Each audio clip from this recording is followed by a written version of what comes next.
वो कहते हैं जी चीफ जस्टिस ऑफ पाकिस्तान अपनी सास की नहीं पूरी कौम की आवाज सुने। लेकिन कोई बंदा ईद पे काम करे ना करे, हैकर अपना काम पूरी तरह कर रहा है। साकिब निसार साहब ख्वाजा तारिक रहीम को मशवरा दे रहे हैं कि इस हुकूमत के खिलाफ तो इन्हें अदालत करवा दो, क्योंकि सबसे पहले देखें उनकी अपनी अदालत के अंदर झगड़े हो रहे हैं, उनके अपने जजेस उनकी नहीं सुन रहे। एक साबिक लेफ्टिनेंट जनरल के ऊपर और एक जज के ऊपर कि उन दोनों के साथ क्या क्या हुआ।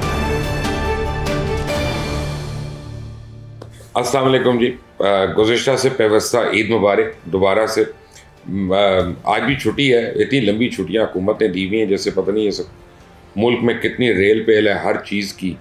हमारे पास काम है नहीं, धंधा है नहीं, लेकिन वो जो छुट्टियों पर छुट्टियां हम दी जाती हैं, ये हमारा कमाल है। वैसे मेरे दफ्तर में भी आज सिर्फ चंद लोग ही हैं, चंद लोग क्या 5 लोग ही हैं। मैं हूँ, एहसन है, रफ़ी है, आमना है और विकी है।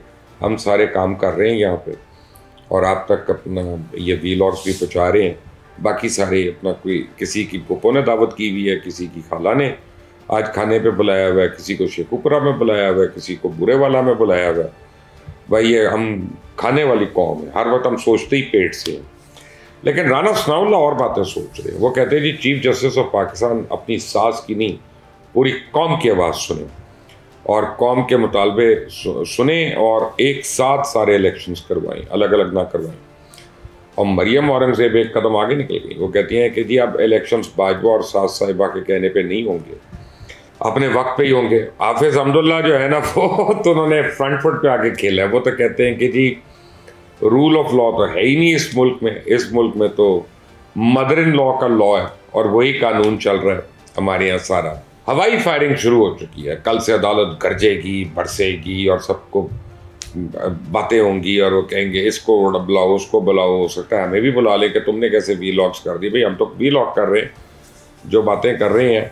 और जज साहब वो पहले ये देख लीजिएगा कि सुप्रीम कोर्ट में टी रूम में किसने, कौन से जजेस से जो दस्तों गिरबां हो गए थे और हाथापाई उन्होंने की थी। कंटेम्प्ट अगर शुरू करनी है आपने तो सबसे पहले वहाँ से शुरू करें। हम गरीब लोगों को ज़रा इग्नोर करें थोड़ी देर, आपका अभी तक शौक पूरा हो जाना चाहिए। लेकिन कोई बंदा ईद पे काम करे ना करे, हैकर अपना काम पूरी तरह कर रहा है। और उसने जो वादा किया था ना कि जी मैं ये भेजूंगा तो वो भेजूंगा, उसने पूरा ईद पैकेज ही एक डिज़ाइन किया हुआ है। और वो ऑडियो लीक्स आ रही हैं। पहले आपने वो सासू माँ की सुन ली और सासू माँ जो कर रही हैं वो भी सारों ने सुन लिया। उसके बावजूद अगर चीफ जस्टिस इंसिस्ट करते हैं कि उन्होंने इस केस को सुनना है तो ये तो उनका बड़ापन है, मैं तो नहीं इस पर कुछ कह सकता। लेकिन बहरहाल एक और ऑडियो लीक हुई है। पहले वो ख्वाजा तारिक रहीम की बेगम थी, रफ़िया तारिक, उनकी थी। लेकिन अब खुद ख्वाजा तारिक रहीम की आ गई है। किसके साथ आई है? साबिक चीफ जस्टिस साकिब निसार के साथ। बड़ी कुलम ऑडियो है। अब अजीब सी बात है कि साकिब निसार साहब की मेरे से भी बात हुई थी थोड़े दिन पहले, ईद से चंद दिन पहले। और मुझे उन्होंने बताया तो उन्होंने कहा कि मेरा कोई ताल्लुक़ नहीं है इमरान खान या उसकी टीम से, और मैं जो कुछ लिखूंगा अपनी किताब में लिखूंगा ताकि सबको मैं वहाँ पे खड़ा करूँ एक लाइन पे कि जो जो मेरे मतलब बातें करें गलत। अब ये ऑडियो लीक आ गई है, लेकिन इसके ऊपर ना साकिब निसार साहब ने डिनाई किया, ना ख्वाजा तारिक रहीम ने डिनाई किया, ना PTI वालों ने डिनाई किया। अब ख्वाजा तारिक रहीम इमरान खान के वकील है। ये वही वकील है जिनकी बेगम साहिबा चीफ जस्टिस की सासू माँ से, प्यारी सी सासू माँ है, उनसे बातें कर रही थी और दिल के पपोले खोल रही थी वहाँ पे। अब पूरे का पूरा टब्बर लगा हुआ है किसी तरह लगता है, बल्कि सारी टब्बर लगे हुए हैं ये तो कि इमरान खान को किसी तरह वापस लाना है उसको इक़्तिदार में। बहरहाल पहले ख्वाजा तारिक रहीम की जो ऑडियो आई थी साकिब निसार साहब के साथ, वो तो थी मरियम नवाज़ को ठोकने की कि जी उसको सीधा करना है, उसको ये करना है। चीफ जस्टिस की सास की आ गई। अब साकिब निसार उनको मशवरे दे रहे हैं। अब ये देखें कितनी खौफनाक बात है कि फॉर्मर चीफ जस्टिस जो हैं वो एक पॉलिटिकल पार्टी के वकील को मशवरे दे रहे हैं। वो कह रहे हैं और अब इनका क्या ताल्लुक है कि जब वो पिटीशन करते हैं 2 एंकर्स के लिए, चीफ जस्टिस बंदयाल ख्वाजा तारिक रहीम की दरख्वास्त पर उनके केसेस भी एक्सेप्ट कर लेते हैं और ये दोनों एंकर्स जो हैं उनकी तरफ से सुप्रीम कोर्ट के बिल को चैलेंज कर देते हैं। ऐसा लगता है सब कुछ अंदर ही अंदर चल रहा है। सारी हंडिया पक्की हुई है हमारे सामने, मतलब का वो चमचा निकाल कर उस वक्त दिखा देते कि ये लो, ये खाओ, अभी ये हजम करो, फिर अगला आएगा। यानी कोई सब कुछ फैसले अंदर खाते हुए हैं। आज जो ऑडियो आई है उसमें साकिब निसार साहब रहनुमाई फरमा रहे हैं ख्वाजा तारिक रहीम की। इस ऑडियो में सब बातें हुई हैं, लेकिन जो इम्पोर्टेंट बात है वो इस बिल के मुतालिक है जो अब एक एक्ट बन चुका है अदालतों के मुतालिक, और उस एक्ट के हवाले से बात करते तस्लीम कर रहे हैं कि एक क्लॉज 3 है, उसको देख लें, उसमें थोड़ी गुंजाइश छोड़ी भी है, वरना तो ये केस नहीं बनता। भाई कितनी मजबूरी है। सर आप रिटायर हो चुके हैं, आपको क्या प्रॉब्लम, आपने सुओ मोटो लेना है कि नहीं लेना, लेकिन बहरहाल कह रहे हैं कि केस नहीं बनता। अगर आप क्लॉज 3 को देख रहे हैं शायद थोड़ी सी गुंजाइश बन जाए उसमें से।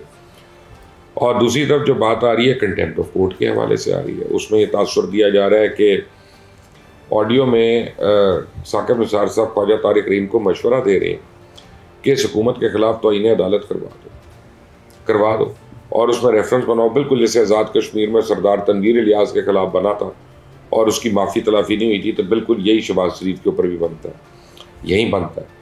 और यहाँ पे इसको नाअहल करा दो। कितनी संगीन बात है कि एक रिटायर्ड चीफ जस्टिस जो है वो मौजूदा वज़ीर आज़म को नाअहल कराने की गैर आइनी बातें कर रहा है और कितनी गलत बातें कर रहा है। यही बात अगर खुदा न खास्ता इमरान खान के हवाले से किसी और की सामने आई होती तो इस वक्त तो आग न लगी होती, हर तरफ डांस ना हो रहे होते, लुड़ियाँ ना पड़ रही होती, मेहंदियाँ ना लग रही होती, क्योंकि एहतजाज भी तो इनका अनोखा है ना। वो इनका एहतजाज भी ऐसा है कि ज़मान पर जाओ और मेहंदी लगवा लो, ज़मान पर जाओ ईद की चूड़ियाँ ले लो, डांस कर लो, ये कर लो, डांस की प्रैक्टिसें हो रही हैं, तो मेरे पास वीडियोज़ आई हैं उनकी।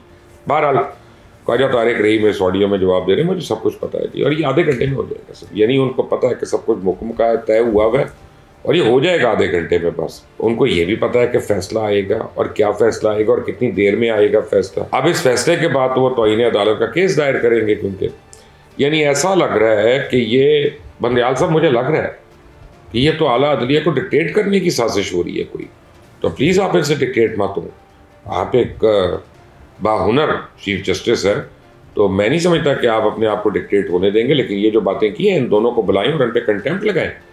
यानी ये बनते हैं कंटेम्प्ट के मुजरिम, ये अदालत के मुतालिक किसान की बातें करें। हम लोग क्या समझेंगे कि खुदा न खास्ता हमारी सुपीरियर अदालतें डिक्टेशन लेती हैं?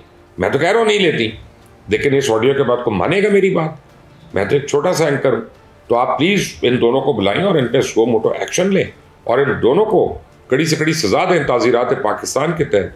बहरहाल इसमें तहकीकात तो करवाएं, फोरेंसिक तो करवाएं कि असली है, जाली है, कट एंड पेस्ट है, एडिटेड है, और नताइज जो है वो अवाम के सामने लेके आए। क्योंकि पहली इन अदालतों के मनपसंद फैसलों पे एक वज़ीर आज़म फांसी चढ़ चुका है, एक नाअहल भी हो चुका है, और बाकी वज़ीर आज़म जो उनकी जूतियाँ भी बड़ी घिसी हैं यहाँ पे आके, बल्कि 2 वज़ीर आज़म नाअहल हो चुके हैं, वो अभी तक उन फैसलों की सजा भुगत रहे। हैकर ने इशारा दिया कि जी मज़ीद ऑडियोज़ और वीडियोज़ भी आने लगे। जी हैकर ने तो ईद के बाद बकरीद भी फ़ौरन कर दी, यानी अब बकरीद ज़िबा होंगे ना बेसिकली, जब वीडियोस आएंगी तो पता नहीं क्या क्या होगा। तो आने वाली वीडियोस में ये तो पता चल जाएगा कि पाकिस्तान को किसने बनाना रिपब्लिक बनाया हुआ है, यानी जिसका जो दिल कर रहा है वो बना रहा है। आइन की तशरीह खुद कर रहा है, आइन को री राइट खुद कर रहा है, कवानीन खुद बना रहा है, कवानीन को री राइटिंग जो है उसकी भी खुद हो रही है, और जिसका जो दिल कर रहा है वो अपनी मर्ज़ी की बात कर रहा है, और जो नहीं कर रहा वो नहीं कर रहा। हुकूमत के पास भी दिन नहीं है ज़्यादा, कल का ही एक दिन है, क्योंकि कल अदालत गरजेगी बरसेगी और हुकूमत के पास एक दिन है 27 तक अपने आप को दिफा करने के लिए। तो क्या करते हैं, शेख रशीद ने तो ख़त लिख दिया अदालत को, वो सॉरी प्रेसिडेंट ऑफ पाकिस्तान को, वो जो दांतों का कीड़ा निकालते हैं, मैं कभी उनको सीरियस ही नहीं लेता, वो दांतों का कीड़ा वाला जो है उसको उन्होंने ख़त लिखा है कि जी वज़ीर आज़म से कहें एतमाद का वोट ले लें, क्योंकि अब ये एतमाद खो चुके हैं। तो एतमाद का वोट तो ले लेंगे वो तो कोई मसला नहीं है शेख साहब, लेकिन फिर उस बाद 6 महीने तक वोट ऑफ नो कॉन्फिडेंस नहीं हो सकता। ये आप सोच लें, आप कोई और तैयारियां करते हैं इस वक्त, आप लोग अगर मेल मिलाप कर रहे होते हैं वहाँ पर इमरान खान, तो आप लोग एक आइडियल पोजीशन में होते हैं वोट ऑफ नो कॉन्फिडेंस कराने के लिए। तो वो तो एतमाद का वोट ले लेंगे एक सिंपल मेजॉरिटी से। उसके बाद क्या होगा, फिर 6 महीने आप उनको हिला नहीं सकते, फिर 6 महीने आप अदम एतमाद की तहरीक जमा नहीं करा सकते, और आपका वो जो दांतों का कीड़ा निकालने वाला है वो और एक्सपोज हो जाएगा कि वो टोटल आपके हाथों में खेल रहा है, आप लोगों के कहने पे ही सब कुछ कर रहा है। पहले अदालत को ख्वाजा तारिक रहीम ने कम जलील कराया, आप सदर को जलील कराने पे तुल गए शेख साहब, कुछ ज़रा सोच लें इस तरह। बहरहाल इलेक्शंस 14 मई को नहीं मुमकिन है, ये तो मैंने कल आपको कहा था, लिख कर देता हूँ। जिसको भी इसके मतलब कोई शक है वो अपना शक दूर कर ले। वज़ीर आज़म ने कल के दिन हंगामी इजलास बुलाया हुआ है अपनी तमाम जमातों का, और उसमें कई बातें तय होंगी। मेरा ख्याल है गवर्नमेंट ने ये फैसला कर लिया हुआ है कि वो स्टैंड लेंगे and they will not give up this way. तो मुझे ये लगता है कि चीफ जस्टिस साहब को थोड़ा सा इस पर अब जो है ना स्टेप डाउन करना चाहिए। मैं ये नहीं कहूँगा करना पड़ेगा, मैं कह रहा हूँ कि करना चाहिए, क्योंकि सबसे पहले देखिए उनकी अपनी अदालत के अंदर झगड़े हो रहे हैं, उनके अपने जजेस उनकी नहीं सुन रहे, हाथापाई तक नौबत आई हुई है, गलम गलोच हो रही है वहाँ पे। तो obviously there is something not right, you are not doing it right. तो पहले अपना घर तो सीधा कर लें चीफ साहब, फिर दूसरों को कहें कि अपना घर कैसे सीधा करना है। लेकिन क्या इस मुल्क में कभी किसी ने अकल की बात सुनी है? नहीं।